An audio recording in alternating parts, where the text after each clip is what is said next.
Está en línea Estela Pereira, viuda de Carlos Ponce de León, un militante muy conocido del PRT, que conocía a esta compañera, la conocí en la charla que conté hace un rato, que participé en Buenos Aires recordando a Santucho, ¿no? A Mario Santucho. ¿Cómo estás, Estela? Jorge Hola, Moreno ¿qué tal? te Buenas saluda. tardes. Sí. Hola, ¿qué tal? Buenas tardes. Buenas tardes. ¿Cómo estás? Bien, bien. Bueno, contanos justamente de la muerte de Santucho, que estábamos hablando más temprano, que se cumplía un aniversario. Más que nada, no la muerte en sí, sino el mensaje que dejó para las generaciones futuras, la lucha de los 70, que representaba o que encabezaba, digamos, en determinada medida, Mario Roberto Santucho. Bueno, yo creo que el principal mensaje que deja cualquier revolucionario es que todo es posible si se pelea, si se lucha, que también hay que tomar un poco el futuro en nuestras manos, ¿no? Si queremos cambiar el mundo, o por lo menos el mundo que nos rodea, ¿no? En el caso de Santucho, como parte de un colectivo y como cabeza de ese colectivo, tomaron una serie de decisiones y de iniciativas políticas que tendían a concretar este sueño, esta aspiración, que no es un sueño como si fuera un delirio, sino en todo caso un objetivo. Y si algo tuvo el PRT de los 70 como distintivo y como novedoso, por decirlo de alguna manera, fue que fue la única izquierda que se propuso la toma del poder, porque tenía muy claro dónde estaba el enemigo de clase y también cuáles eran las alternativas que tenía el pueblo y los trabajadores y los pobres, que no eran demasiadas, ¿no? Cada elección que proponía el sistema solamente era cambiar un poco el collar al mismo perro. Así que una de las cosas más importantes que tuvo el PRT fue plantear que la situación para cambiarla pasaba por otro lado, en realidad, que tenía que ver con la toma del poder. Y eso fue algo que no lo planteó ninguna otra izquierda. O sea, ninguna otra izquierda revolucionaria o izquierda en general. Estela, ¿cómo te va? Juan Carlos Faraone te saluda. Hola, Juan Carlos. Te hago una pregunta. Viste que ahora estamos a 40 años de la democracia y en general se ve la obtención de la democracia como una especie de victoria que todos compartimos. Es una versión, pero ¿no podría decirse también que la democracia es como fruto de una derrota, digamos? No sé si se entiende, más o menos. Sí, sí, se entiende perfectamente. En principio hay que ver desde dónde uno lo mira esto, ¿no? Esta versión ayornada de los 70, o sea que como si todas las organizaciones revolucionarias hubieran luchado por la democracia, es una versión muy, ¿cómo decirlo?, muy cómoda para este momento histórico, ¿no? Pero la verdad es que ninguna organización revolucionaria de los 70 peleaba por la democracia. Si uno mira las consignas que movilizaban a todas las organizaciones de los 70, lo único que va a encontrar es la palabra socialismo como un hilo común. Es decir, cualquier organización de esa época tenía el socialismo como una aspiración, no la democracia burguesa que tenemos hoy. Esa es la verdad. Ninguna tenía como aspiración la democracia. Creo que es un oportunismo de algunos sectores tomar un pedazo de esa historia, recortarla y contar lo que conviene, así una versión edulcorada de lo que fueron los compañeros de los 70. Y también me parece una versión muy irrespetuosa, ¿no? Que falta la verdad. Y queda muy cómoda, porque bueno, ahora peleemos por la democracia por la que pelearon nuestros compañeros. No, los compañeros nunca pelearon por la democracia. todos y sin excepciones, con todos sus matices, con todas sus variantes distintas, todos diferentes, pensando distinto, porque no eran todas las organizaciones iguales, todas pretendían el socialismo. Sí, yo estoy de acuerdo con vos un poco en esa caracterización, pero a ver, ¿cuál fue entonces? ¿Tenía sentido una revolución campesina pensada de una manera foquista como método acá en Argentina, que es un país urbano? ¿Había alguna cosa que, no sé, a veces uno lo lee es fácil criticar desde el futuro, ¿no?, del día después, pero a veces uno ve esa especie de algún error de ese tipo, una mala caracterización que pueda llevar a acciones que no son, que hoy pueden ser vistas como equivocadas o algo así. ¿Algún tipo de autocrítica de ese tipo habría que hacer? Yo lo que creo es que es muy fácil ahora hacer juicios de valor y todas esas cosas tal como vos decís. Primero que nadie estaba proponiendo una revolución campesina. Los flujos de masas se plantean y atraviesan todas las capas sociales y no solamente la parte campesina, digamos, el sector campesino, sino también los obreros, los trabajadores, los estudiantes. No se puede sacar de contexto los intentos de revolución de los 70 de un contexto histórico totalmente convulsionado, de una sociedad totalmente movilizada, que daba un marco a esa respuesta política. Porque si no, se cree que las organizaciones revolucionarias salieron de la nada. Y las organizaciones revolucionarias salieron del mismo pueblo, de ese pueblo movilizado, de ese pueblo en lucha, trabajadores, afreros, no solamente los campesinos eran una parte, pero también todas las organizaciones urbanas, digamos, con inserción urbana, estaban instaladas en las fábricas, que en ese entonces había casi plena ocupación en las fábricas, y era muy importante todo el movimiento fabril, y estaban todos en lucha. Si no, no hubiera existido un cordobazo. El cordobazo lo hicieron los trabajadores, los obreros y los estudiantes, es decir, no eran campesinos en el cordobazo. Esa fue una etapa de mucha convulsión social, de mucho reclamo social, y las organizaciones revolucionarias nacen al calor de eso, son producto de eso.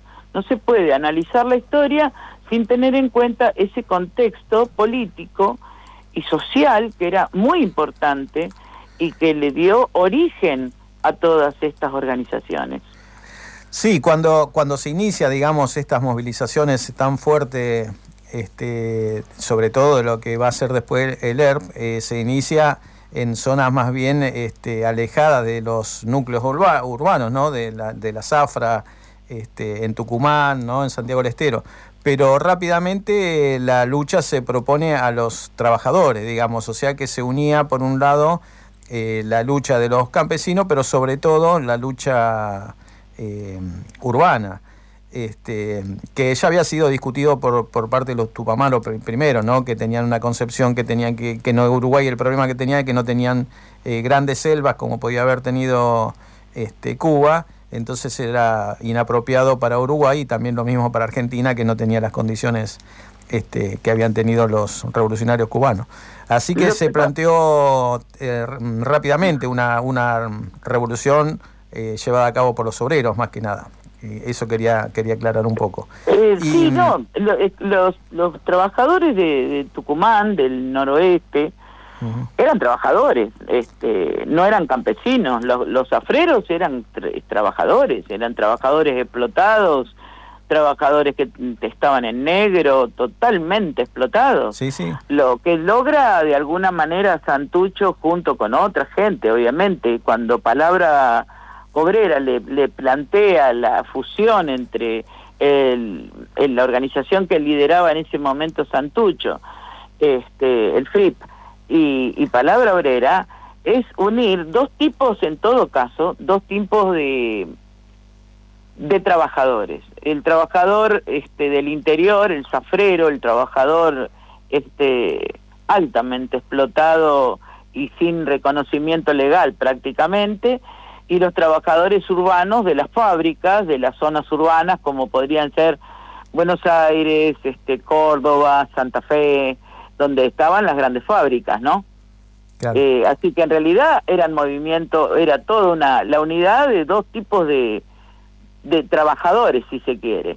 Después los campesinos del noreste, bueno, se sumaron más tarde los pequeños campesinos, pero eso no fue al principio en realidad. En realidad los primeros que se juntaron son los compañeros de toda la zona noroeste, donde ya estaba Santucho con el FRIP. Claro. Sí, por ahí a nosotros que somos de ciudades nos parece que un obrero de la zafra es campesino, por ahí estaba mal expresado el término. Sí, por eso lo aclaré, porque también hubo campesinos de las ligas agrarias, por ejemplo. Toda la zona de Formosa, Chaco, Misiones, Corrientes, ahí sí ya eran campesinos, pero se sumaron más tarde, digamos, al partido, por decirlo así, ¿no? Claro. Y bueno, ¿y qué te recuerda Santucho, o la lucha de él particularmente? Mira, yo personalmente no tuve el privilegio de conocerlo a Santucho. Yo justamente ayer o antes de ayer comentaba que me había tocado hablar de Santucho, que yo puedo hablar de Santucho a través de la reconstrucción que uno puede hacer,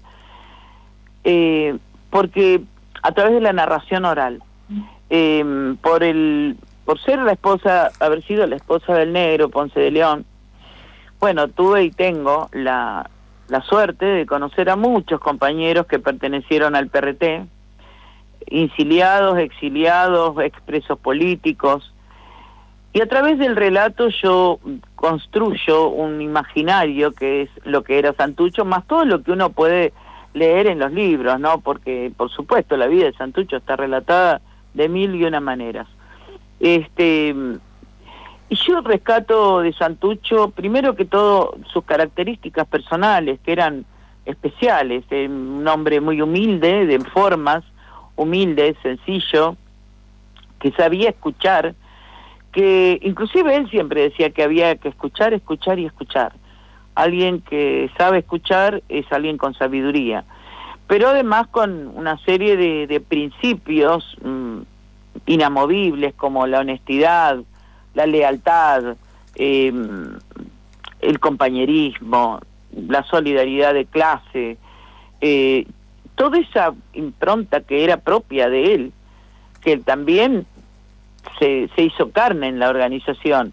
Más allá de que volvemos al tema del contexto, ayudaba ese contexto a que se tuvieran esos parámetros del todo o nada, de la vida o la muerte, pero de a vencer o morir, que esa es la consigna del PRT, a vencer o morir por la Argentina, era todo o nada, es dar la vida, es comprometerse, es poner la sangre en juego, el cuerpo propio, la propia vida, ¿no? Una cosa muy impresionante.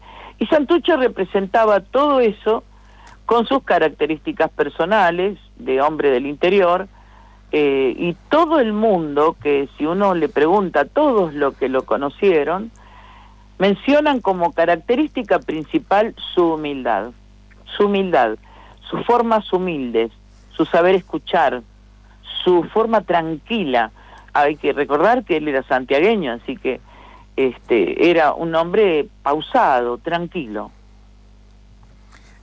Claro, una cosa que se me ocurrió hoy mientras hablaba empezaste a hablar de la lucha armada, era que una de las justificaciones, se podría decir, de las explicaciones que podría tener la lucha armada es que, y cuando hablabas de democracia, es que justamente la democracia estaba burlada en ese momento. Si nos recordamos, los últimos gobiernos populares habían sido interrumpidos por golpe de Estado, el de Irigoyen para ir más lejos, el de Perón en el 55 y después el de Frondizi y el de Ilia, y que los partidos políticos, como vos decías, que también estaban comprometidos, por ejemplo, los frondicistas o Ilia o los radicales que después apoyaron a Ilia y también hicieron el caldo gordo a los militares para que complotaran contra Frondizi. Los de Frondizi después complotaron contra la Unión Cívica Radical de Ilia. Es decir, los partidos políticos también apoyaban los golpes de Estado, entonces era muy difícil creer en la democracia. En ese momento la democracia no despertaba ninguna expectativa y esto en cierta manera justificaba la lucha armada, que era la única salida que se veía. Y respecto a que lo que vos decías también de que no había una lucha por la democracia, sino por el poder, en el 69, si uno lee los hechos históricos, ve documentales, va a ver que la lucha, que los cánticos y las manifestaciones de los obreros en el Cordobazo no eran por democracia ni por elecciones, sino por la toma del poder de los trabajadores. Así es, pero yo creo que también hay que, yo no sé si estoy de acuerdo de hablar nada más que las organizaciones armadas, porque no eran nada más que organizaciones armadas. En el Cordobazo eran obreros, sindicatos. No, pero y en el resto de los 70 también. Claro. Es decir, las organizaciones armadas eran algunas, sí, pero la mayoría, como en el caso del PRT, el PRT antes no nació como organización armada. No. Nace como un partido político.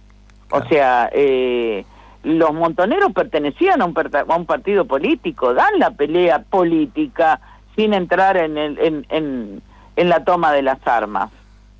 Lo de las armas en realidad es parte de un proceso, porque cuando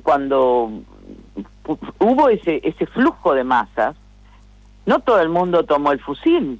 Por eso entre los desaparecidos hay mucha más gente que eran trabajadores, delegados, estudiantes, activistas sociales de villas, de barrios pobres. Hay más desaparecidos de ese tipo de sectores que de la guerrilla y del brazo armado. Claro. Y no es casualidad, es porque ese contexto de flujo de masas, esa efervescencia social, permitía o expresaba, o era expresada, mejor dicho, a través de todo tipo de organizaciones. Entonces yo creo que es muy reduccionista hablar de las organizaciones guerrilleras y de las organizaciones armadas, porque en realidad eso fue una expresión más de las tantas, ¿no? Porque lo que había en los 70, lo más peligroso, no eran nada más que las organizaciones armadas, sino un altísimo grado de organización que tenía las capas populares. Claro, pero también fue muy importante el papel. Yo me estaba refiriendo básicamente a Santucho, ¿no? Su papel como guerrillero, ¿no? Es que Santucho no nace como guerrillero. Está bien, pero la parte más destacada, a mí me parece que es muy reduccionista hablar de Santucho guerrillero. Santucho fue un hombre específicamente político, un hombre muy político. Por eso logró, digamos, ser la cabeza de una organización tan importante. Él no nace como guerrillero, él nace directamente como un hombre político, su familia era política, él venía de toda una estirpe de políticos. Esencialmente, Santucho era un político. Uno cuando lee las cosas que escribía Santucho, descubre realmente que ahí había un hombre político. De ahí hacer una buena o mala lectura política del contexto del momento, esa es otra historia. Pero Santucho no es que aparece en la escena nacional con un fusil en el hombro, no es así. Lo que pasa es que por eso vuelvo al tema del reduccionismo. Santucho era un hombre político. La guerra es la continuación de la política por otros medios. La guerra revolucionaria no deja de ser eso. Sí, yo creo que un guerrillero también es un político, no está desdoblado. Pero es que no está desdoblado, pero no nace primero el guerrillero, nace primero el político. Entonces no podemos rescatar nada más que la figura de Santucho como el guerrillero, porque no fue nada más que guerrillero. No me parece justo para Santucho. Santucho fue un hombre político, ¿no?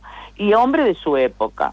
Y todo fue llevando, digamos, toda esa efervescencia social fue llevando que, por supuesto, los que eran líderes de esa efervescencia, bueno, fueran los que tomaran las armas, y de ahí Santucho guerrillero. ¿sí? Claro, por eso yo me refería a que la democracia era difícil de ser representativa para la mayoría para la masa, porque justamente ni siquiera se respetaba por los partidos políticos y menos por los militares que daban golpe de estado cuando un partido político en minoría, porque el peronismo estaba prohibido. Proscripto. Claro, ni siquiera respetaban la democracia que ellos mismos habían impuesto por parte de los militares. Por eso en esa época era muy común que los partidos políticos golpearan la puerta de los cuarteles. Por eso quiero decir el radicalismo se caracterizó por eso, por eso quiero decir que las organizaciones políticas se volvieron, creo yo, por lo menos mi interpretación, se volvieron a las armas porque justamente la participación partidaria política y la democracia tradicional no representaba a nadie y no era respetada. Por lo tanto, me parece que no cabía mucha... Esto lo digo para los que dicen que es una locura tomar las armas y qué sé yo. Yo creo que en los 70 no había otra forma de tomar el poder sino era a través de las armas, ¿no? Sobre todo por estos golpes de Estado que decía yo, después de Onganía, que dijo que iba a estar 10, 20 años en el poder, y las manipulaciones incluso de Lanusse, que quería negociar a ver en qué condiciones hacía una democracia. La democracia no es negociable en ese sentido. Por lo tanto, creo, por lo menos mi punto de vista, es que no había otra alternativa que la lucha armada si uno quería la toma del poder y, digamos, que las masas estuvieran, digamos, en el poder justamente y representaban sus derechos. Creo que eso es lo que representa también Santucho, ¿no? Y Santucho, yo creo que en su momento, cuando todo esto empieza a suceder, yo creo que fue un buen intérprete de esas masas. Ahora, después las cosas, el tiempo pasó y sucedieron muchos otros hechos históricos que bueno, deberían haber sido leídos con un poquito más de precisión. Claro, pero es muy fácil criticar ahora. Yo insisto en esto, yo no soy una crítica de Santucho, porque la verdad que no porque sea fanática ni nada, simplemente porque me parece también que nada se puede sacar de su contexto histórico. Nada, es imposible porque se pierde la riqueza que da ese contexto, y muchas veces ¿cómo se dice? Las condiciones que pone ese contexto, ¿no? Cómo condiciona la lectura también de la situación política. Claro. Por eso digo, bueno, Santucho fue un guerrillero, sí, y un guerrillero consecuente, murió peleando, murió luchando, murió a los tiros. Es decir, Santucho muere de manera coherente hasta el final, y eso es muy rescatable, muy valorable. Santucho no se fue a ninguna parte, se quedó acá, se estaba por ir porque el mismo partido, los mismos compañeros del partido lo querían sacar y preservar la dirección, que es lo que debe hacer un partido revolucionario siempre. Claro. Lo querían sacar y estaba por irse del país.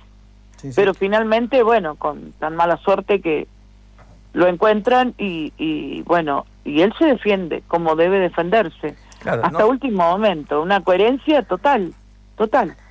Sí, no solo cayó él, sino que también Mena, Urteaga, que eran miembros de la cúpula del ERP, ¿no? O sea que fue un golpe fuerte para el ERP y para el movimiento. Y Fernando Hertel. Claro.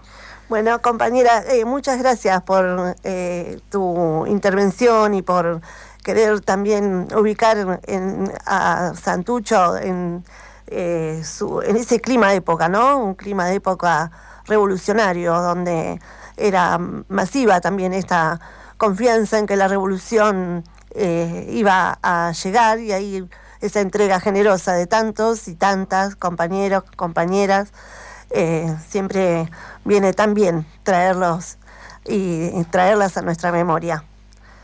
Así es, te agradecemos profundamente mucho. Generosa.